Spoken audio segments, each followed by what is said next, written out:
for the upcoming right-hander, brake 30 meters later and ease off the pressure.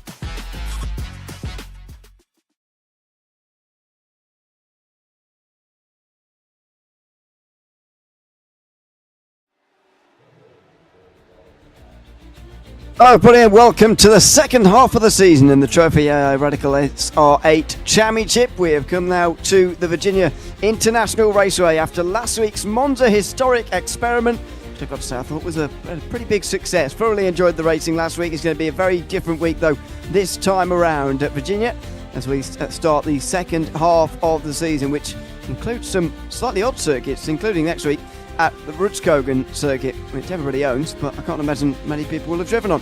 Myself, Ewan, I'm Dean Biggles with you again here this evening, and this is going to be very different, Biggles, to what we had last week. Thoroughly enjoyed our Monza experiment, but now it's time for something very different. Wasn't that exciting last week? Absolutely brilliant. First time I'd been there, and on the banking elevations there, the close quarter racing, it was like Daytona or an Italian Daytona. It was so much fun. And speaking of the championship, I think it's time to see who is in the lead. Yes, we are getting to the serious end of the championship now, so we'll keep a checking on these standings a little bit more closely. John McCutcheon still leads the way by 27 points ahead of Jamie Bird and Luke Maxwell, who are tied for second. Paul LeMay is just outside the top three and just ahead of Mikey Pollard. Josh Reed is just outside the top five ahead of Mike Booson. 1 point further behind is Paul Crabb, and Michael LeMay and David Rolliston rounding out the top 10. Menno de Graaf and Declan Marsden are the final drivers to have more than 100 points. Damien G just below that. Stefan Mellis and Scott Kostrich round out the top 15 ahead of Peter Zoldos, Pat Seaborn and Gert-Jan Polman to get into 18th place. A bit further down, not many changes really have gone on outside the top 15, to be honest, and those guys are obviously quite a long way back at this stage in the season. It is going to be about those guys towards the front end of the field, as we've already seen here this season. We are, as I mentioned, 5 weeks through already, but there have been some drop weeks applied within that. There's the rest of the schedule. Rutskogen is next week ahead of Snetterton, Road Atlanta and Daytona Roval. Again, that's going to be a three-race evening. Maybe we'll go back to the 1 hour race that was planned. I'm sort of glad we went for the three short races in the end last week, to be honest, because it's very exciting at Monza. We got some exciting finishes, but if the race had gone on for an hour, I don't think it quite would have been like that. Daytona Roval, we've got the final round of the season, may well be the same, but it's a very twisty circuit, this one, at Virginia International Raceway, and I can't help but feel like that very much characterises this part of the season. VIR, Rutskogen, Snetterton and Road Atlanta, they're all very twisty circuits. That they are, and it's time for the famous, we didn't get to get it done again. The Ewan hot lap, it's not going to happen. But we will have our qualifying is done and dusted. So we're going to get grid for everybody, Ewan. They need a grid. They need to see who's on pole. Yeah, and indeed it is Luke Maxwell who's taken the pole position for this one, ahead of Paul LeMay. Even Bramer and John McCutcheon on row 2. McCutcheon, the championship leader, starting from 4th place. Mike Booson and Mikey Pollard are on row 3 ahead of Jamie Bird, who is 7th. David Rolliston he's on pole for the AMS, ahead of Declan Marsden and Menno de Graaf. Michael LeMay and Stefan Mellis are on row 6. And 13th place is going to go to Gert-Jan Polman, ahead of Scott Kostrich, Damien G and Peter Zoldos rounding out the field. 7 pros, 9 AMs in the field, and they are almost all on the grid ready to go. McCutcheon taking a little bit of time to get onto the grid, as he so often does here. He's very often the last one to line up, as well as Mike Booson actually, so 4th and 5th likely to be last onto the line. Jamie Bird and Luke Maxwell are both here to try and close the gap to McCutcheon. They're tied for second in the standings right now, with Maxwell on pole rather. That is going to be a possible gain for him in this first race. We'll see after the first 15 minutes have passed. Still McCutcheon and Booson are waiting. I don't know what they could possibly be changing, to be honest. at this stage. Booson's now decided enough is enough, and he can get onto the grid. What about John McCutcheon? Is he finally going to get onto the grid at some point? Yes, he is. And we will be ready to go. Maxwell with a great lap in qualifying has got himself onto the pole alongside Paul LeMay. I can already see smoke in the background. Let's hope that nobody's got a jump start from this one as the lights come on and the lights go out. We're racing here at the Virginia International Raceway, and it's Luke Maxwell who gets off to a good start. Ewan Bramer down the inside immediately of Paul LeMay. McCutcheon staying very wide to stay out of everybody's way in towards turn one, and he's going to stay fourth. Great stop from Declan Marsden, who's coming up to sixth place already. He's the AM leader. Well, he is now, certainly, as he gets past Royston and indeed past Pollard and Bird, who are down towards the back end of the pros. There goes Bramer. It's a spin in towards the left-hander. Even Bramer all the way down to 16th place. Just like that, isn't it? From the penthouse to the outhouse. But early days, trying to make some opportunities. Racing here at VIR. And in the lead is Luke Maxwell. Still no change between the top two, but the rest of the field have a little bit of a switcheroo. Some gains, of course, and you see Bramer will run down plump 16th. It is mostly the same as what they were at the start of the day, other than Marsden, who's really going forwards, and Bramer, of course, who's very much going backwards. There is Rosden, the pole sitter from the AM class here in this round, but he's dropped back just behind Marsden.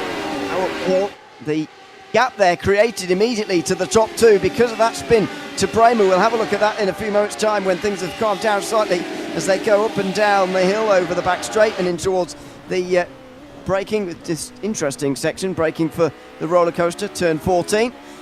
And Mikey Pollard will just sit in line here, but look at the gap in front of McCutcheon here. Don't often see that, the front two with more than a second's advantage over the others after just one lap of this race. Absolutely impressive, isn't it? You can see there's Luke, there's Paul LeMay, and there's our Scotsman of John McCutcheon. He's up there currently, a bit gaggle of cars behind him. Fastest lap just set there by Luke, of course, as you got to go. You'll have that fastest lap, no doubt. We'll have a quick geezer at what happened to Ivan Bremer here at the very start. And it looks like to me, if I rewind that back a bit, he got a little bit of contact, I think, with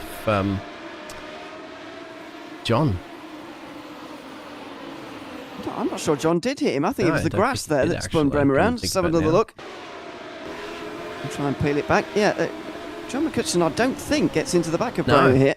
But he definitely gets in the grass, Bramer, and that sends him around. He only just squeaks past as well. All of them, three drivers there. McCutcheon and Booson were two of them, and somebody else around the outside as well. It might have been Marsden, but here he is, Bramer, coming back through the field immediately here. Side by side up over the top of the hill with Kostrich, and you don't want to be going side by side through there particularly. Bramer has to just wait behind for the moment. He's at least going to try and get back into the top 10, and he's going to get a place, maybe two here. There's Kostrich going off and wide, so that'll be an easy place for Bramer. Off in front, Gert-Jan Polman went wide through West Bend, and so Bramer could be into 12th place in two short moves. Yeah, he's fighting his way back up to the field. That's actually fantastic, and it was Polman that just went off the track, as you can see there, for the other fellow Dutch driver at the moment there, and let's see whether or not they're going to be taking it easy on Countryman here or not. No, Bremer's going to try to fight his way back up through the field there. We'll see in a second that replay of the off. It looks like Jamie Bird's had an off as well too, further up in the field. He's seventh at the moment. Bird's the only driver other than Bramer to be behind an AM. Now Bramer is going to be past Polman. That's not going to be a difficult overtake to make by the looks of that on the way down the straight. Side by side, meanwhile, between Bird and Marsden. So there's your positional change. The points scored on an overall basis here, so that does actually cost Marsden points, and it certainly cost him time. Look at that. Rolleston very close behind as they go into the left-hander where Bramer spun earlier. That's NASCAR Bend, it's called. Not really sure why, but it is. It's turn 3, and then you get through this more fiddly section. Real slow speed through here before finally opening it up again. The high-speed sweepers towards the end of the first sector, or the start of the middle sector, really, you could say.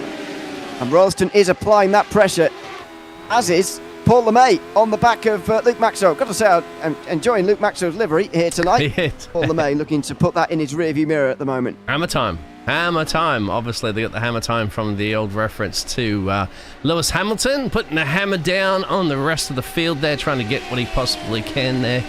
Showing the rest of the field the hammer and say, don't mess with me, because it's hammer time.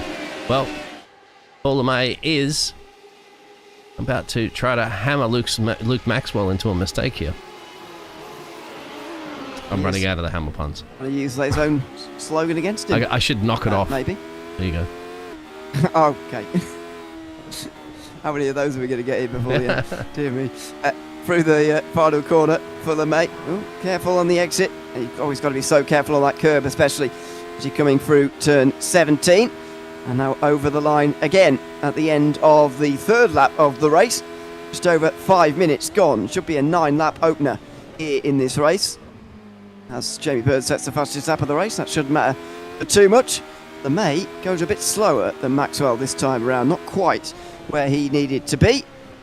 McCutcheon still just over a second behind as well. There could be a long period of waiting here, or is it Lemay just probing at the moment, trying to find a way past? Right now, he's not being successful in finding a way past, but how hard is he trying? We'll find out. And same for Royston as well. 2 leading battles in both of our classes at the moment. Absolutely fantastic. You can see David's on a safari hunt at the moment to try to get Declan Marson up the road there, but we won't have to scoot back up to the front. Actually, further back there's Stefan and Bremer. So Bremer making his way back up to the field. He's only dropped 8 places now after that early, a little off-track excursion on his own that we assume anyway, at least what we've got from the pictures. Yeah. Well, he's nearly in the top 10 again. The reason we keep referencing the top 10, of course, is that it is a reverse grid second race with the top 10 reversed rather than the whole field. So it's going to be Bremer shooting up to the pole if he can make this overtake here on Michael Lemay down the straight. Oh, there's not much space either side here. Certainly not much space on the right-hand side. That's a bit of a squeeze, and he's going to have to brake pretty late. Oh, he does as well. That is nicely broken on the outside line and nicely made. Ewan Bremer's made some good overtakes so far, but these are overtakes he was wishing he wouldn't have had to make today. I'll tell you what, but at least he'll be having some fun. It's Paul Lemay's gone. Paul Lemay is off. Oh, no. And he's in the middle of the track. Back on the circuit here. Don't move. Oh, no, he's been smashed. He's been smashed by Stefan Mellis. What's happened to Paul Lemay? He didn't seem to have control over his car at all. And then he suddenly got control and went straight into the path of Mellis. Let's see what happened to Lemay initially here. What's gone on, first of all, it's that curb I was referencing literally 1 lap ago. He goes for a big slide, big spin. Somehow he manages to stop himself. But why does he roll like this? Why does he roll backwards like that? Almost as if he hasn't got control over his car. And now, have a look at this. Now he moves forward, not sure why. He clips his brother, I think. And he gets absolutely pile-drived by Stefan Mellis. Yeah, let's have a look. So he loses it out of the corner here. Gets out onto the grass, right? So he's trying to absolutely desperate. Good save, almost completely. Avoids the wall, avoids the tyre barrier. Okay, now here, is he in neutral? He's in reverse. He's in reverse. Reversing. And this is where, if you have small children, look away, because he's trying to turn there. Oh, no. And absolutely gets T-boned, because it's right on the racing line. The drivers are coming around the corner at 50 million miles an hour. Let's go have a look at Michael Lemay, because Michael Lemay is the one that's going to be, unfortunately, seeing his... Oh, no, Michael Lemay got past. Who was it? Mellis. Yeah. So Stefan Mellis is just fighting, actually. So he's got a car in the way to see, and then boom. That's game over for Mellis. It's pretty grisly. I've never known Paul Lemay do something like that. I don't know what he's doing. Michael Lemay's off too. And Michael Lemay's off. He only got clipped, but he might have damaged Lemay. Michael Lemay, that is. We'll see. Oh no, this is just breaking too late. Yeah. Even if he wasn't damaged or is, then he would have. He was going to miss that corner anyway. That's too late on the brakes. Well, what an extraordinary moment there. I say I have never seen Paul Lemay do something quite like that before. That is very bizarre. He's back in the race at least, and so is Stefan Mellis. They're actually not that far apart. So I wonder what they'll have to say to each other as they run around the circuit at the moment. We're following the leaders though, because that's where the action is. The battle for third place, Bousson, Pollard and Bird. 6 minutes to go, 3 laps to go after this one. And so not long at all for these two to find their way through in these positions. Not long for Mike Bousson to hold on to a podium. This is what it's all about, isn't it? You said not a lot of time to get it done, but Luke Maxwell has almost a 1.3 second gap now, so he's got that little bit of breathing space. Okay, but it's easy to make mistakes, as we've seen for some of these drivers, so you've got to get that concentration level for the remaining, give or take, 5 laps, I'd say. I'm calculating 3 at the end of this one at the moment, but we'll see if that comes true or not. A British 3 and an Australian has a 5. look. Okay, we got it. Up into the roller coaster again. It's so difficult to get the braking right for that section there. It's almost impossible, to be honest. Rising and falling through there. It almost feels like you've gone too early or you've gone too late, and then you really do know about it. Out of the final quarter, Bird is closest to a driver in front, and don't forget, he is the closest driver, tied with Maxwell, to John McCutcheon right now, so he needs these points the best he can get them as well. In towards turn 1, though, it's hard for him to get past Mikey Pollard when he's also got a slipstream from Boosen just in front of him. Just have it, bear with me.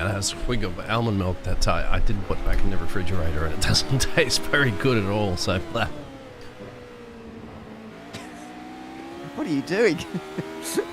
I know. It's, bad decisions have been made there. Meanwhile, we'll see what the decisions are going to be up here between these guys. Declan Marsden's leading again, well, still leading, I should say. And a minute to Graf at the moment in the AMS. Rolliston now behind Bramer, who's up to 8th place. There's Mikey Pollard and his view from behind. Bird just half a second away. Boosen is about the same to McCutcheon, actually, and Maxwell's being slightly caught. Is it going to be 5 for the lead in the final 2 laps? It feels like this is going to be too late to catch Maxwell, really, but McCutcheon's not quite away from these guys either. Slipstream's just not quite powerful enough at the moment, as Paul LeMay does stay out the way of all these guys. And Mellis will as well. They're both being extra nice, and this is going to allow Paul LeMay to get right up close to Mellis here. Is he going to be able to get through? Yes. So Mellis lets him back through again. Still not quite sure what those two are doing, really, running down the back end of the field. As we go now to Pullman and Kostic. This is the last spot inside the reverse grid. Huge battle here between these two. Hugely important for their race and their evening. Side by side, nicely done between the two of them through the opening few corners. Kostic slips through on the inside line, and he is up to 10th place. absolutely brilliant driving between them, allowing just enough space there, side by side, battling it out there. That's going to allow Lee actually in the background to try to have a slice and dice there at Pullman as well. As you can see, Pullman's going to stick with that slipstream there from the Scott Krostic. He's going for it. He wants it back. He's fighting for it too for now. Here we go. We've got a bird's eye view from Guy's car. Yeah, we're riding on board with him.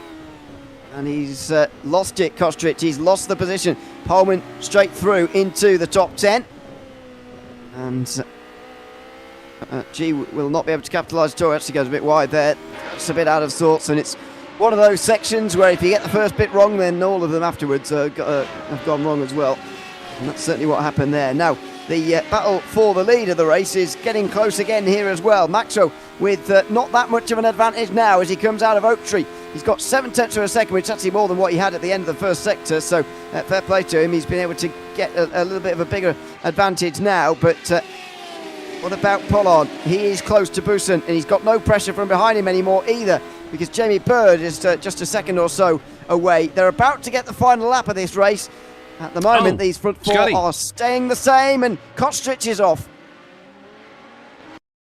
So I'm dropping like the 1929 stock exchange, or I was going to say dropping like the 2005 stock exchange these days, and there's Scotty into the kitty litter.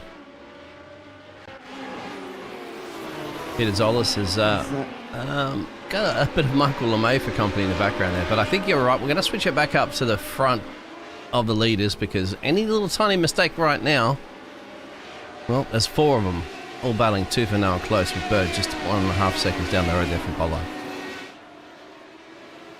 David Ralston's also come into the pit lane, by the way, so he's going to be down to last, unfortunately for him. Bramer's off as well now in the 8th place. Oh, yeah. Snap. He got back on again at turn 1, so that's all fine. He's going to retain 8th at least. He's going to start ahead of all his pro rivals. Oh, and Bird in the background sliding all over the place. He will finish 5th by the looks of things, but that was a big slide. Yeah, they can say bye-bye to probably catching this top 5 unless they get into an incident. But at the moment, John is starting to really reel in Maxwell. So he's thinking, okay, the bubbly stuff tastes a little bit better on the top step as they're sliding into that corner here. So But yeah, you'd imagine the tyres should still be okay, but now they're pushing. Yes, it's really about the pushing rather than the tyre wear, because there isn't very much of it. Here comes McCutcheon. Has he waited all this race for this moment at the end? And he might well have done here. Maxwell's going to be on the defensive for the very first time, and it's on the very last lap. Oh, in towards the roller coaster. He's not got much space there, McCutcheon. He needed to be alongside, really, just at the very least, to compromise Maxwell. On the way down here, he's not going to be able to. And so it just requires a mistake now from Maxwell to lose this race. And he's not going to make one out the final corner. He is going to hang on in a close finish here at VIR. Luke Maxwell takes some of those points back from John McCutcheon, and he moves definitively up to second place in the championship with a win in race 1 in a very, very close finish in the end. Declan Marsden, meanwhile, is going to win in 6th place in the AM class. His closest rival, David Rolliston, was passed on the opening lap, and he never looked back from there. Further behind, Pullman and G come 9th and 10th. They are going to be on the front row together for race 2. Michael LeMay will finish there in where he started, actually. The 777 machine, the P11 there. Peter Zolas in P12. Just waiting for Scotty now to bring that one home there after having a little bit of an off-track excursion before, but he still will finish in P13 with David a little bit back here for the Tiger Racing entry in the final position, because it looks like we had the 2 retirements from Stefan Mellis and Paul LeMay. No doubt why, because the cars were just absolutely dinged up. It's a long way behind is David Rolliston. Can't quite get to the bottom of why he had to come into pit lane when he did, by the way, but anyway, he certainly had to make quite a long stop for some reason. And for the pole sitter in the AM class, it's turned into a pretty difficult opening race. This is how he lost the lead initially on the start. It wasn't the best start in the world for him, but he didn't go off the road. This is what happened to Maxwell as well, how he converted. Pretty good launch off the line, really, all in all. And, well, he led pretty easily in that case in towards turn number 1. And, well, he controlled the race from there, really. That he did, didn't he? Further back there was John that was making some gains at McCutcheon. So that's where he get that turn there. But we saw from Bremer, yeah. And Mike Booson slots into that P3 position where he ended up as well. So that's our race start there. I wanted to try to get that in before the session was moved forward, and we did. Got a little bit of that one. Here is our Heat 1 results. Yeah, that's now been dealt with. The warm-up is underway, and we'll have a look at the race results. It's Luke Maxwell who wins the opening race, just ahead in the end of John McCutcheon, Mike Booson and Mikey Pollard, all covered by 1.2 seconds. Jamie Bird was a few seconds further back. We saw him sliding around all over the place on the last lap for some reason. He finished 5th in the end. Declan Marsden won in the AM class, had a minute de Graaf. Even Bremer was in between him and Gert-Jan Polman, who was on the podium in the AM class. Jamie and G will have pole in race 2 after finishing 10th. Michael LeMay finishes where he started, ahead of Peter Zoldos, with Scott Kostrich in the end 13th. Dave Ralston on that last lap, getting back out onto the circuit again after quite a long repair. He finished 14th, rather, ahead of Stefan Mellis and Paul LeMay, who had that monstrous crash on the way down to the front straight. We'll have any updates on what, if we can get any further to the bottom of what happened there, if indeed we can, over the course of the stream here tonight, because that was a very bizarre incident in so many ways. Well, that is it for race 1. Stay with us, because the 25-minute second race is still yet to come. The top 10 will be reversed, and we'll set them going again in a few moments' time after this from Trophi.Ai.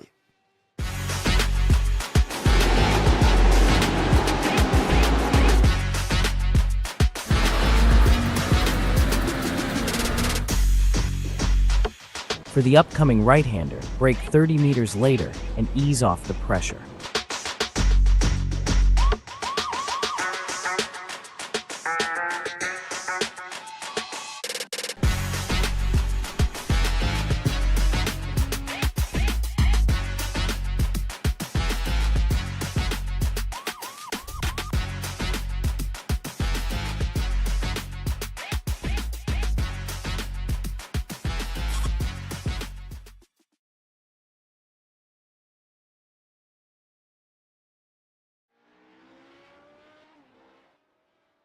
Welcome back to the Trophi.Ai Radical SR8 Championship, and a big thanks to Trophi.Ai for sponsoring the series, headline sponsor this season.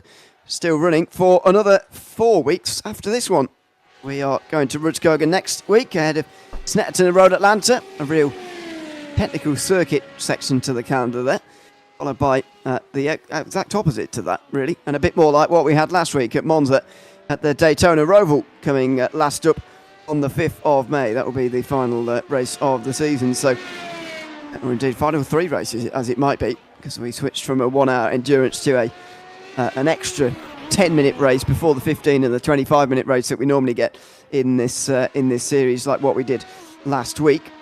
We will, of course, see when we get there and let you know as always. But it will be time for race 2 pretty shortly. There is still a couple of minutes to go in warm-up, but a good win for Luke Maxwell, you would say, in race 1. Oh, yeah. It got very close towards the end of the race. It did. But, and perhaps more close than we were expecting, but he was able to hang on. But he did hang on.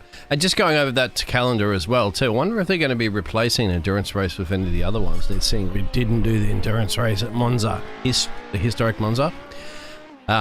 Will be one to be interesting, and whether or not that will stay in the Daytona Roval endurance race as well. I hope so. We'll see.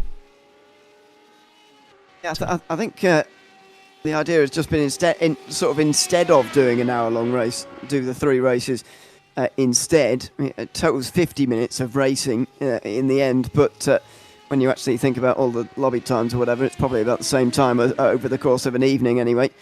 So yeah, I don't think we are going to be doing any 1-hour races this season, but we'll see.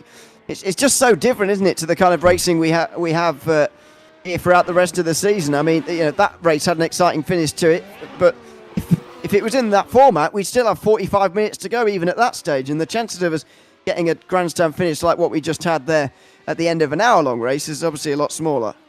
Yeah, unless we get pace cars all the time.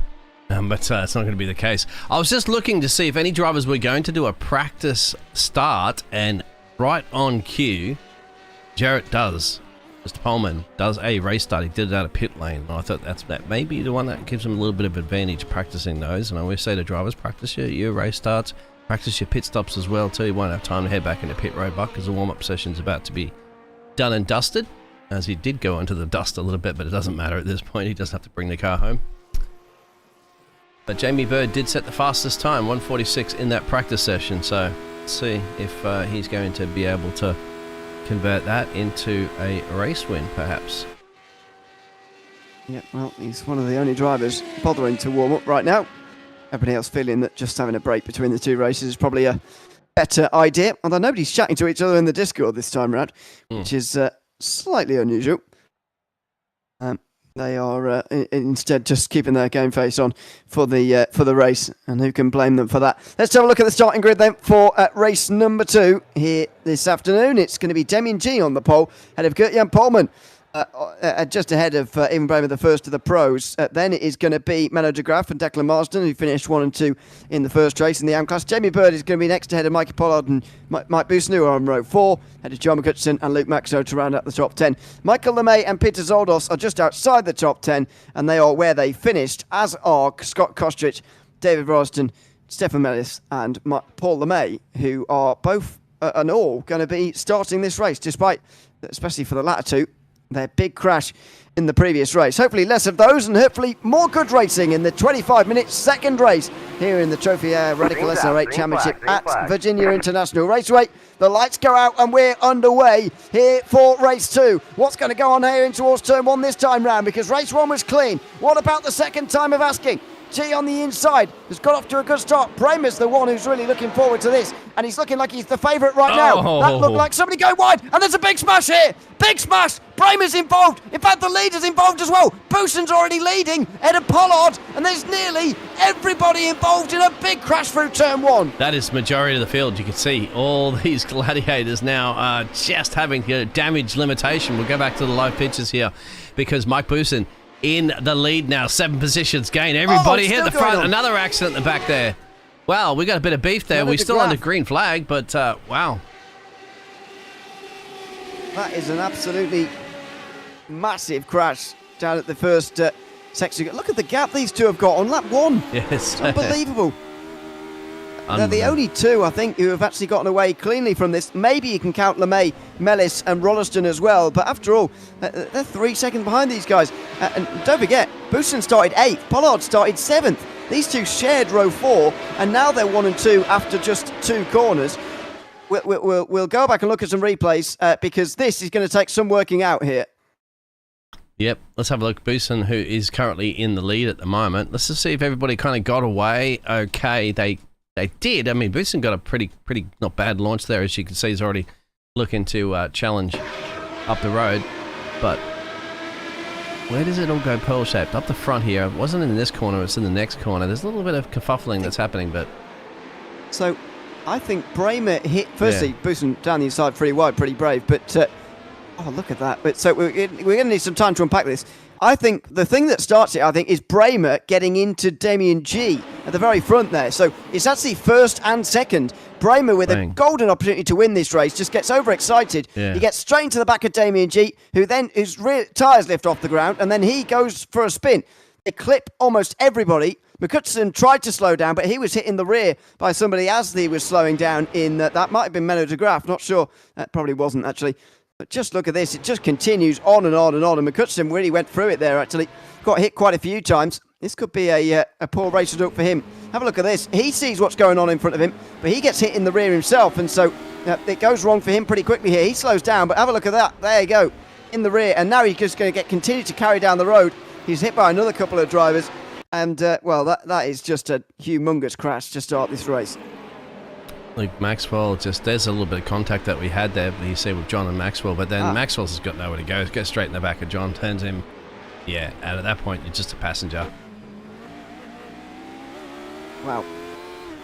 Well, Pollard and Bousson are the only ones in the Pro Class to have got away with that. Jamie Bird's in 5th place right now, so we'll be gaining on McCutcheon, who actually had to come into pit lane there. Luke Maxwell's still in pit lane, so after gaining points in race 1, he's going to lose some of them again in race 2 in the championship battle.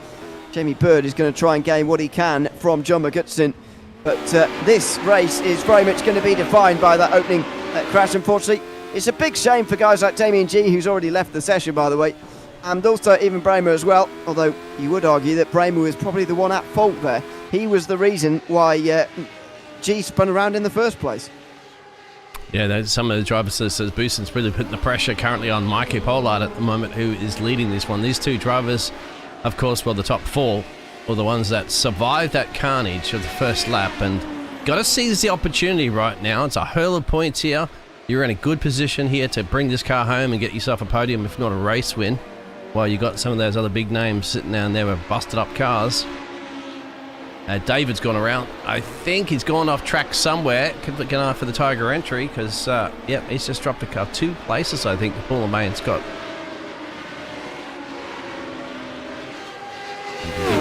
That's Rosden going backwards for the second time after an incident. It managed that in race 1. That's wide through turn 3. That's why. Just did exactly the same thing of what Bramer did in lap 1, race 1, where he just clipped the grass on the outside line and went for a half spin. Somewhat got away with it, I suppose, but he's had a half spin. He will carry on. But here, meanwhile, are the leaders. Pollard versus Bousson on lap 3. Still a very long way to go in this race indeed. And is he going to get any closer? He's quite close here, Bousson. He's going to be side by side, as is LeMay and Pullman.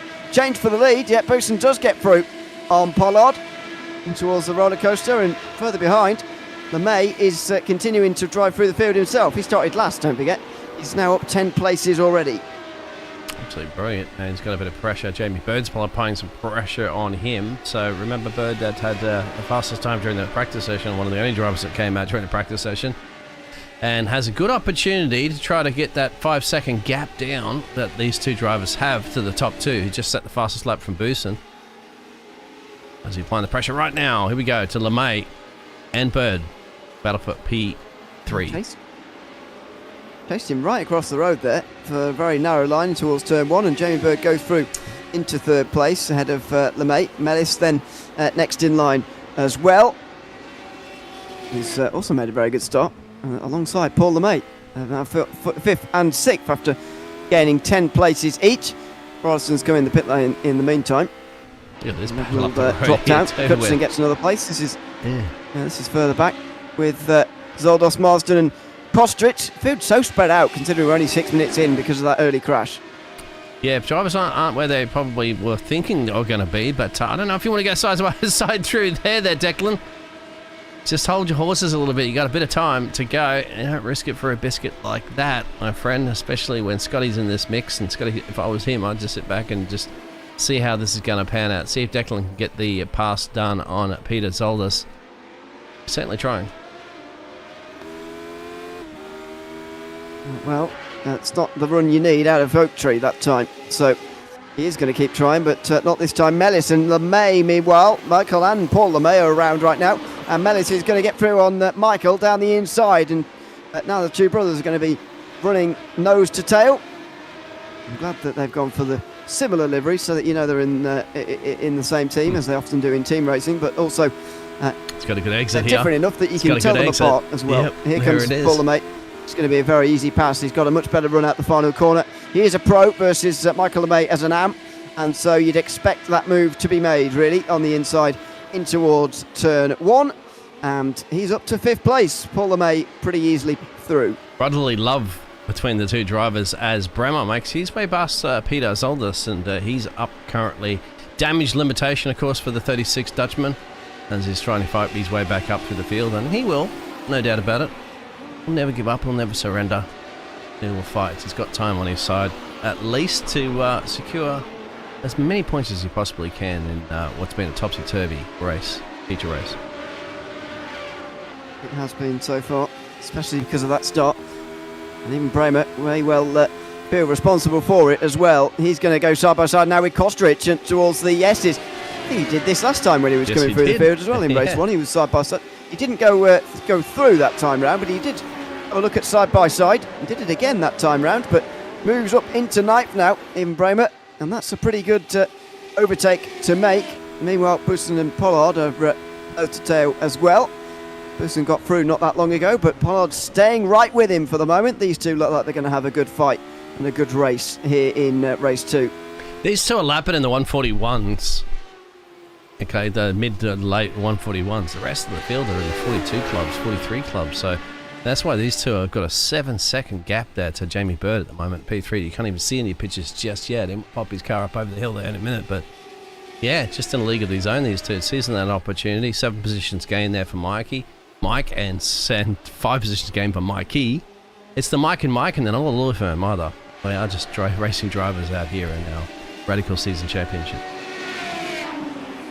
You can see through the lap 1 why they've got such a big lead, but actually afterwards they've consolidated it as well with some very good speed in the early laps of this race. Fastest lap though has gone to John McCutcheon. He's got a new car now and he's going to be trying to run through the field. He's got a long way to go until he can do that, but he has got a long time left in the race as well to manage it. So we'll see how he gets on with it. That's Paul LeMay going past Stefan Mellis. I would have thought there'd be a bit more needle between those two after the race 1, but clearly not. No long-term grudges held, which is probably a good thing. As we go back to the leaders, Busson under pressure from Pollard again here. They approach the end of the first 10 minutes of this race, and so far Pollard is just tracing Busson's steps, following him all the way. Now down the straight, is he going to get any closer? To give us a reading a little bit as to what the battle might be like. Is Pollard going to back off here? Because he's certainly close enough to have a look down the inside, but it looks to me like he's backing off voluntarily there from trying to make a move at the roller coaster. Yeah, if you're not confident, if Gap car did feel like it was going to pay out for him, so maybe, as we know, some of the drivers like just being the ones that are chasing rather than being chased. More comfortable for you to drive like that, follow the driver up the road there, Mike Busson. Just got to remember to, in the back of your mind, stick to your own racing line. Don't use the car up the road as your racing line, because when they make a mistake, you'll end up copying the same thing. We'll see that in real life motorsports as well. Yeah. Personal best, actually, from Pollard that time, and there's a mistake that he hasn't followed. So Busson wide and Pollard through. Now, it's not so much of a mistake that Busson's lost the slipstream now, or he's certainly not lost all hope in this race, but it's exactly what you're talking about of not following a mistake, and Pollard certainly did stick to his own line, his own braking zone there, he trusted in himself, and he got the lead as a reward. That's exactly right. Absolutely. Textbooks 101 motor racing at its finest. And now he becomes the chased one. So Mike can try to hunt him down as long as he can keep him in his mirrors, which he certainly will. And their gap to 6.6. So they have dropped about half a second as they're battling each other too. Jamie Bird down the road. As we've still got this little midfield pack of Poleman in the mix there with Michael LeMay up the road. He's trying to see if he can get past one of the LeMay brothers this evening. He's got to get a move on here too, because Ivan Bremer is down the road from him 3.3 and change. So, and remember, he's in a different class, so he might be having to just move over and allow him pass, which means he's going to slow his battle down that he currently has at the moment with Michael LeMay. Or perhaps he'll just hold him up. Poleman is in a good position for this race, actually, considering where he finished in the opening race on the podium. He's just in behind Mellis and LeMay, who didn't in the first race, and does show maybe he is quicker than the two ahead. It's worth noting, though, that Mellis was exactly around the group that Michael LeMay was in when he had that incident with Paul LeMay. You remember from the replays that Michael LeMay only just slipped through, and Mellis did not, as they come through this corner here and onto the front straight when that big accident happened. Let's see in towards turn one whether anything's going to happen for Gert-Jan Poleman. Doesn't look like it. He forces LeMay on the defensive though, breaks a little bit later. Now he'll just turn underneath him here and try and get on the power a bit earlier. That's going to be tricky though. He is not going to get anywhere. Poleman stays in 7th, just in behind Michael LeMay, who holds on to that second place in class for now. It's Paul LeMay set the fastest lap. Have a look at the mirror to the left. Look at that. Oh, that's just the reflection of the exhaust pipe that's on the tarmac there. Hey, fantastic. I was just looking at that. Caught my attention at the moment. How you doing there, Jared? You doing good, mate? Just give us the thumbs up if you're driving your pants off this car, which he certainly is. And we'll see how it pans out. There's your top 3. So there's Mellis leading, of course, the Ames class, and he's there. So that's going to be interesting to see how this one pans out a little bit further in this race. We're about almost on the halfway point. Still, Mikey and Mike show is still up there with Pollard after taking that overtaken opportunity before it got past Boosen, but Boosen's going to keep him at bay for a little bit and apply some pressure on him, see if he can force Mikey into a mistake that Mike himself made a lap or so earlier. Yeah, so I think this is going to be roughly on halfway now. We're actually past halfway in terms of time, but I think this could be 15 laps, this race. So we'll keep an eye on that. But just a few minutes ago, we were approaching the final lap because it's only a 15-minute race. But this is a little bit longer. Stefan Mellis's writing's upside down on his rear wing. But that's what everyone's seeing at the moment. They're seeing the back end of his car, which is a good thing in the AM class. He's in 5th place, Mellis overall. Just defending a little bit. LeMay chasing him across the road. And, well, he just brakes late on the outside line, trying to get somewhere. But no. He again gets closer as well within 2/10 of a second. That's a good run out of turn 1 and 2 for Michael LeMay. And the pressure's just being put onto Mellis at the moment. Same from Poleman, who's putting the pressure on both of these two in front. It's an interesting battle at the front of the AM class. I love the helmet as well too. Steve McQueen. There it is. I don't know if you'd know that one. He might be a little bit too young. Nope. You don't know Steve McQueen. He was so famous in the movies as a racing car driver and that sort of stuff as an actor. So he was quick. And is he going to be quick as Michael LeMay here to try to get past and take the lead for the AM class? He's got to get past the Belgium driver up the road. As you can see, just a little bit of a different exit there. Stefan's much more confident in that corner. Can get on the loud pedal louder. So, and I've got to remember Michael LeMay also has to look behind. So, stuck in the middle. Some great drivers. To be fair, even if it was around today, I wouldn't know the film reference in any case. Here comes Declan Marsden, by the way, past Ewan Bremer out of Oak Tree, and Bremer goes backwards to 9th now. It's not a great recovery from him, not quite as good as last time round. In race 1 he recovered actually very well, making some pretty efficient overtakes, but this time round he's struggling a bit more.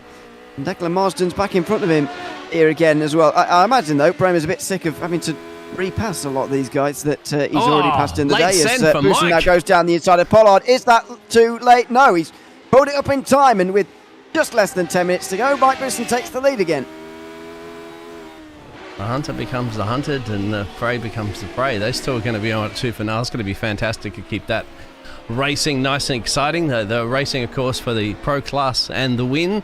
And further down, that fantastic racing for the AM class as well, too. Steph's got a little bit of a gap now, actually. So Michael LeMay has got a little bit more pressure from Coleman behind him.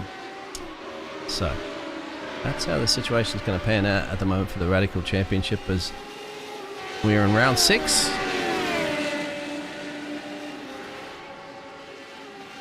Yeah, we are in the second half of the season now, getting more serious in the championship. As of right now, Jamie Bird is gaining some points on McCutcheon as well, getting a little bit closer to him in the title fight. That's a big slide from Michael LeMay. Good save through South Bend, but he's got away with it without losing a position, which is the most important thing. And that's a very good run out of Oak Tree as well. Nowhere near close enough. Here's Booston and Pollard again. They are so close together. 8 minutes to go at the end of this one, and well, probably 5 laps in that case. It is going to be 15 laps on this race. What a battle we're going to see between Booston and Pollard. We've seen both of these drivers make passes here so far in this race. Who's going to make the last one and take the race win here ahead of the other? I love I think these two drivers are going to be loving the fact that the gap that they have had is hovering still roughly around 7 seconds. So they're battling it out is because of the fact that Paul LeMay is now on Jamie Bird. In fact, he might be past Jamie Bird if he can get this job done. So this battle is costing a little bit of time to these two drivers, to the leaders. But at this point, I think with that gap, they're going to just be negotiating with each other who wants to get that final step at the podium for the feature race.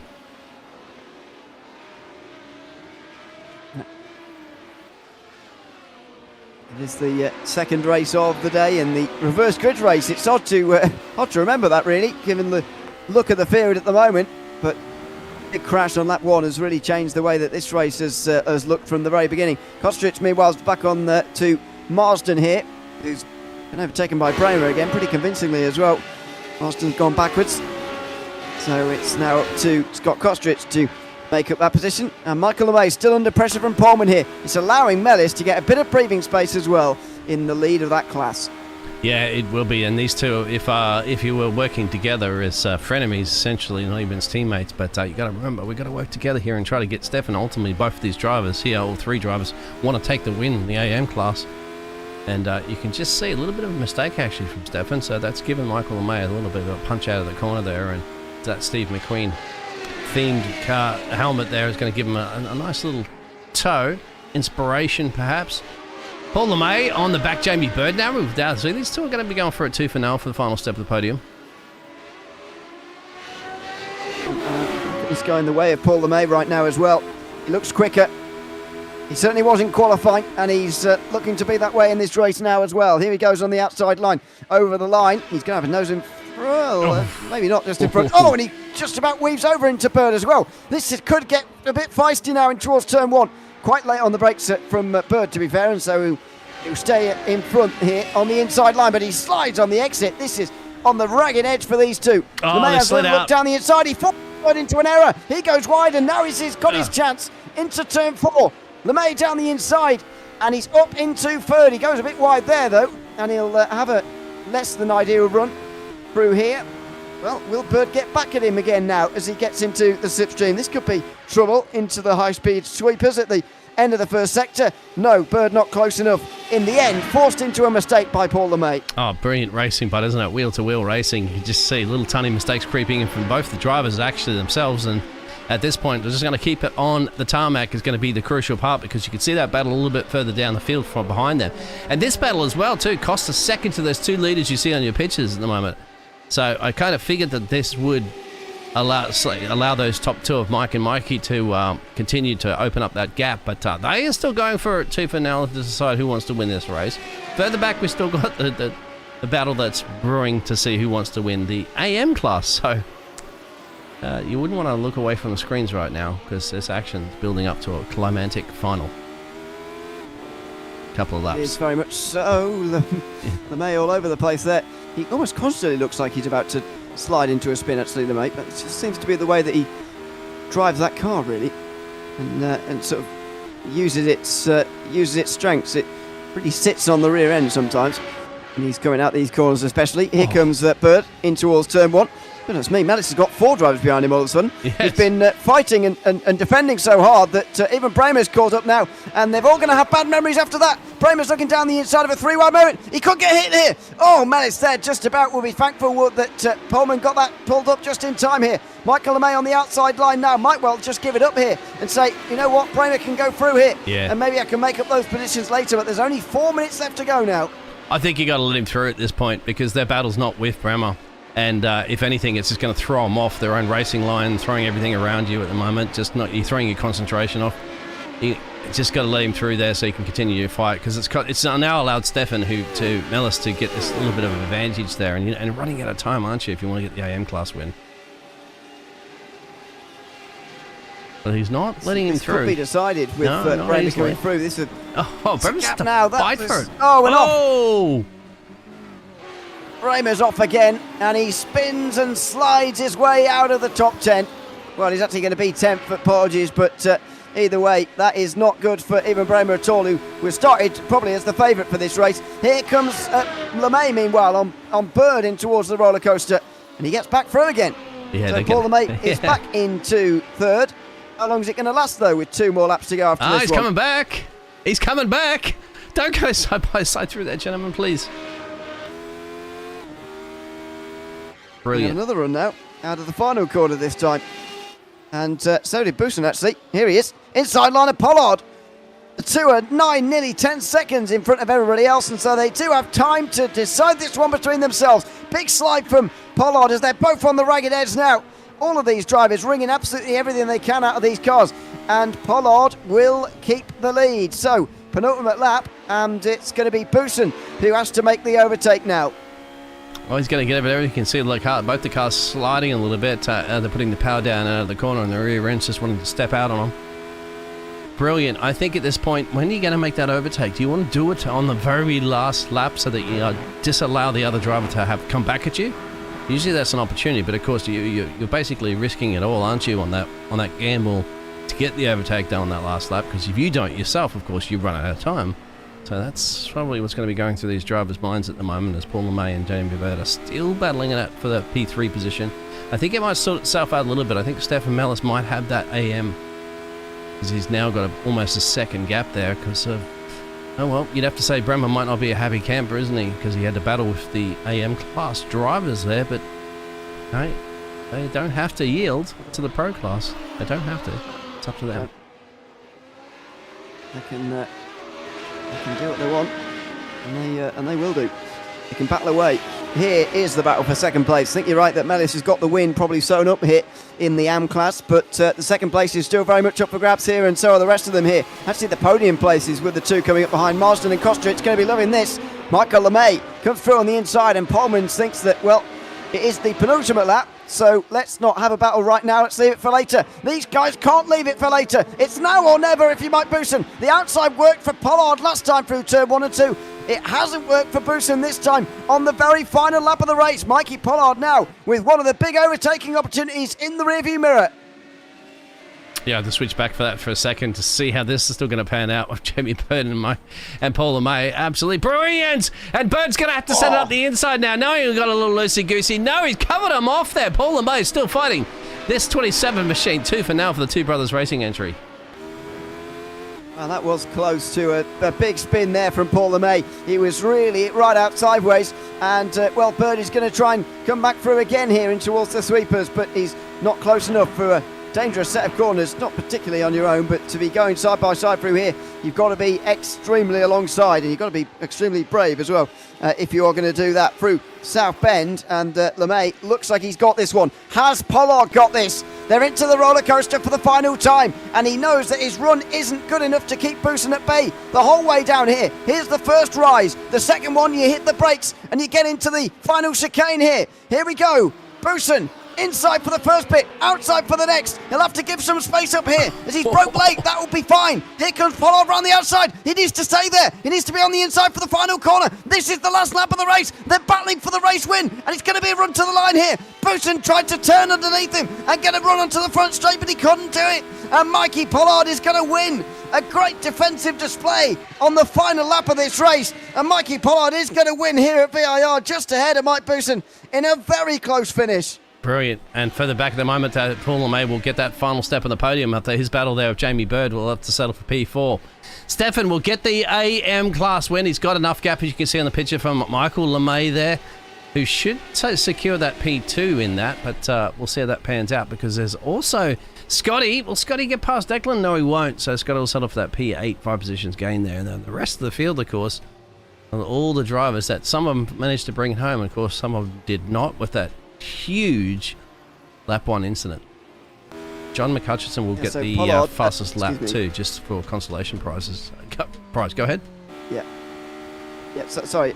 Holman actually lost that podium then on the last lap in that case to Marsden and Kostrich. So Jan Polman will be a bit disappointed with that to finish 9th place. It's actually exactly where he finished went off track in race 1. It's a send. Is way earlier on. Oh yeah. Sorry, that was way earlier. David Rodston. That was a lot earlier. He retired after 4 laps, and that was the end of that for Rodston. But yeah, it's Mikey Pollard who wins here in race 2, and everybody's crossed the line now actually. So we'll have a look at the race results in a few moments' time. What a fantastic second race, and a finish to that second race as well. Mikey Pollard wins here at VIR, just a tenth or so ahead of Mike Booson, with Paul LeMay just on the podium, at the bottom step of the podium. He fought off Jamie Bird towards the end there, who just gained some points in the championship at least. Stefan Mellis finishes in the top 5, but more importantly is the AM winner, ahead of Michael LeMay and Declan Marsden, who join him on the podium. Scott Kostrich and Gert-Jan Polman will join him in the top 5, and even Bramo will be in the top 10 ahead of John McHutchison, who is involved in that big smash through at lap 1. Peter Zoldos was 12th ahead of Luke Maxwell, who was 1 lap down by the end with Menno de Graaf. David Roston and Damien G retired from the race early after their trials and tribulations throughout the day. Let's have a chat to some of the drivers now, starting with Mike Booson, who's ready and waiting to come and speak to us. Congratulations, Mike, on a 2nd place finish in race 2 and a 3rd place finish in race 1. But I want to go back to the very start of the race at race 2, because you were one of 2 drivers not to be involved in one of the biggest crashes we've seen in this series. Just tell us about how you managed to get through the chaos. Well, it felt biblical at the time. It was like the Red Sea was parting for me, and I thought to myself, I never get this luck. And then I wafted on through, and I thought to myself, here we go, good result here. We just got to keep on the track now. Because VIR is not normally one of my, not one of those bogey ones for me normally. I don't normally finish the race, so I was very pleased with those results. We're just watching your picking your way through again there as well. Yeah, I can imagine it did feel a bit biblical. Get a little luck. It's a hard one to judge, but I'll let the fans decide. You got to you got to be there yourself to get the look, I suppose, through the carnage, and you got a good launch off the line as well, to be fair, which is just couldn't use it really with obviously so much around. But yeah, it's it's one of the biggest crashes we've seen throughout the season, that's for sure. It created a situation where effectively you and Mikey Pollard were 1 and 2 by some distance. As you said, just not throwing off the road gave you almost a guaranteed second. In the end, it was second, but you were giving it a go for the race win. Tell us about those last few laps and what you were planning to do to, try and get past in those final few corners.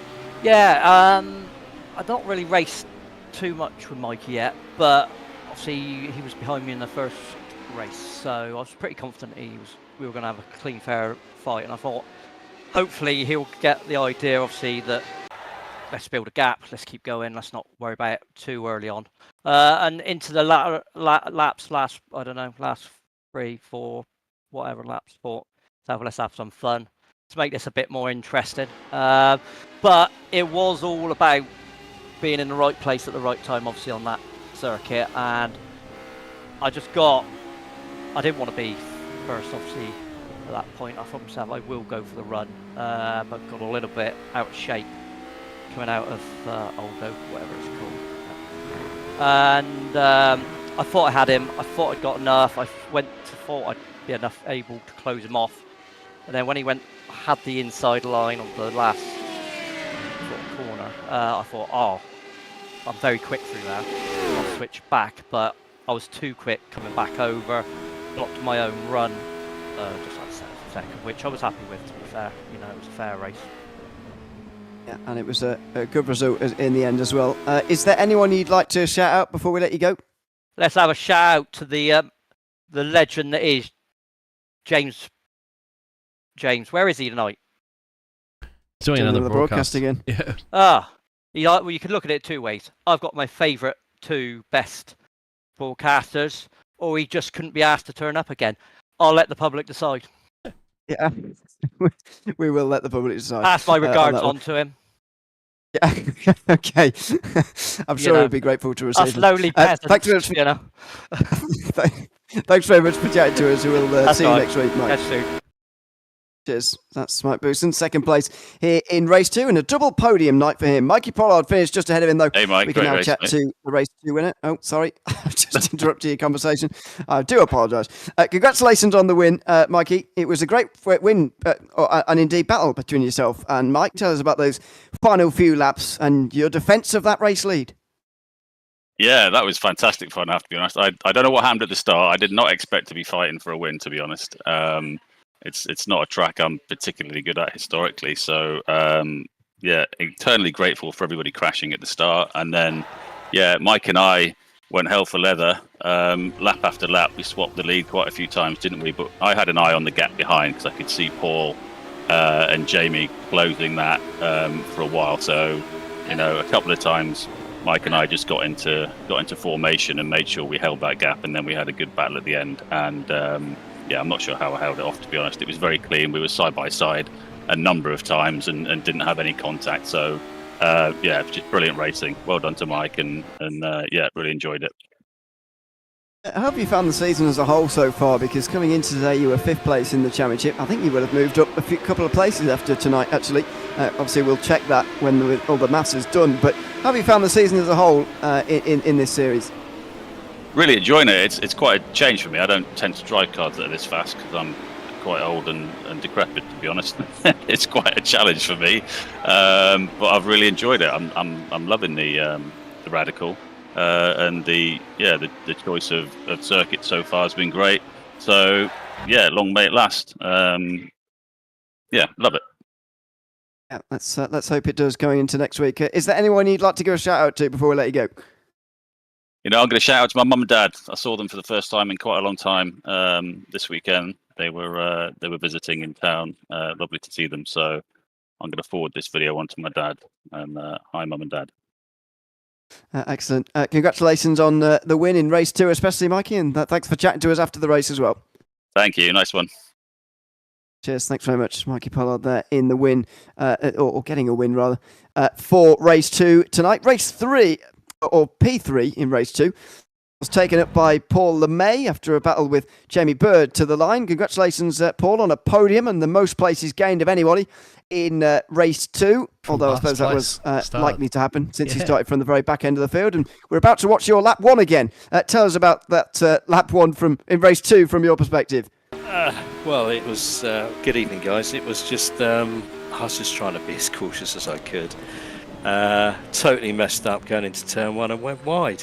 And I joined the track, and there was just cars littered everywhere. So I was able to, carefully and gingerly get round the wreckage, and then I just got my head down and just cracked on the best I could. But yeah. Had a good fight with Jamie. Speak for you. I don't want to speak for you. That might be the best off track you've ever taken. Yeah. You're that probably was genius. Right. Yeah, it was. It's all part of the master plan, mate. Yeah, of course, yeah. It worked very well in the end. But as you say, it culminated in a battle with Jamie Bird for that podium place. Tell us a little bit about that, because you'd obviously come from a long way from the back. He'd only gained a couple of places on the day. I don't think VAR is his favourite circuit, to be honest, based on what speed he normally has compared to tonight. How did that battle go from your perspective, and what was your plan, at least, to come out and finish ahead? Just really sort of... It's so difficult to get a run on people. Well, I was finding it difficult, but others might not have.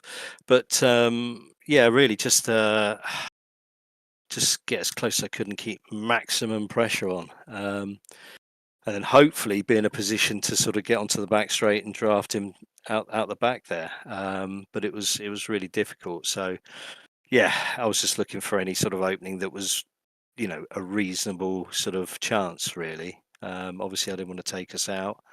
So I still had to employ a bit of cautiousness, but Jamie was really fair, and yeah, it was a great battle. Really enjoyed it.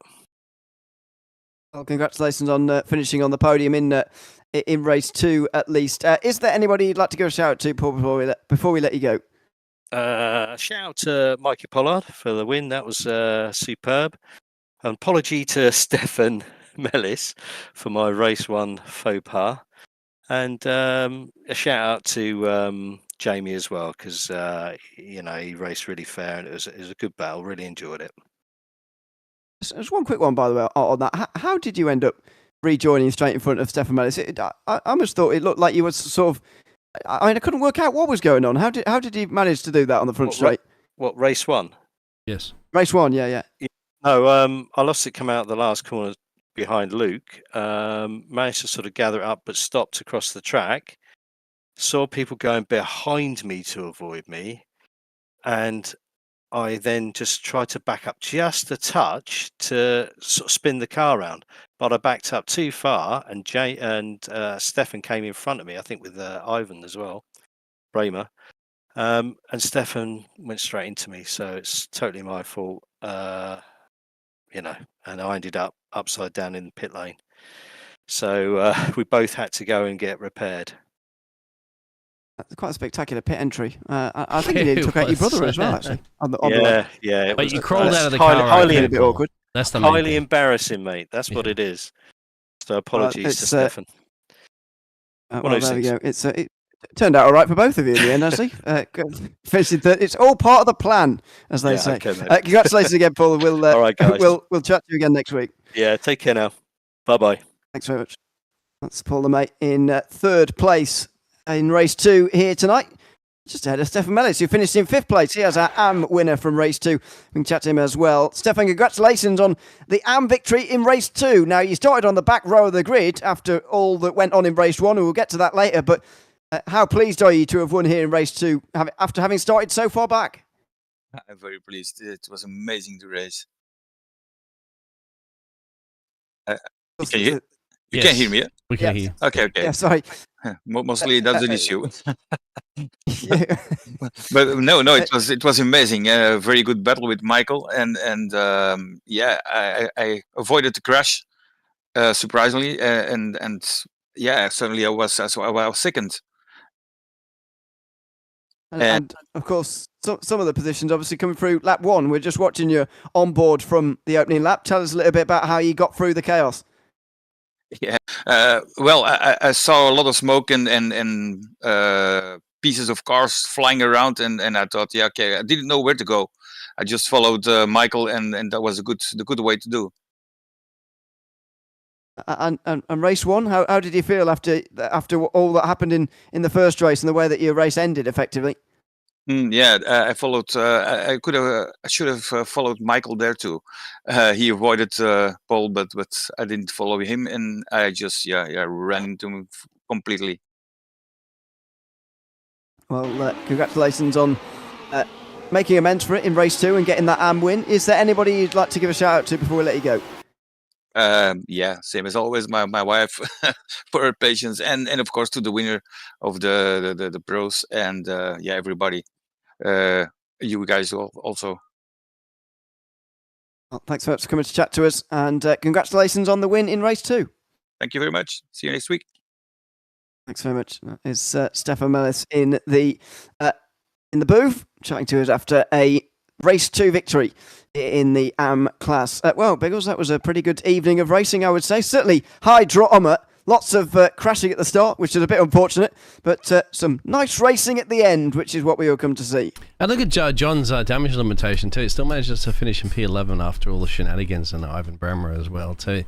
That finishes inside that top 10 in P10. But that's an opportunity course. So a bit of a surprise. I think somebody's saying in the chat there, too lucky Mikey strolled through the carnage like nothing was happening. It's exactly right what happened. But you got to be in it to win it, as you know, and you got to capitalize on other people's misfortunes and get yourself a hurl of points. And they not only just did that, they had some serious race pace as well too when they were battling at each other. So it could have been a what could have been situation with the other drivers if they could have been up there if that didn't happen. But that's motor racing for you, isn't it, Ewan? Anything can happen, mate. It is. Anything can happen, and it normally does, as the saying goes. Well, a big thanks to everyone who's been tuned in over the course of tonight. It's been great to bring you the next round of the Trophi.Ai Radical SR8 Championship here from VIR with some fantastic racing within it. I've been Ewan O'Leary alongside Tim Biggles for this evening's racing, and until we see you in 1 week's time, where we will be at Rutskogen on the 14th of April, it's goodbye for now.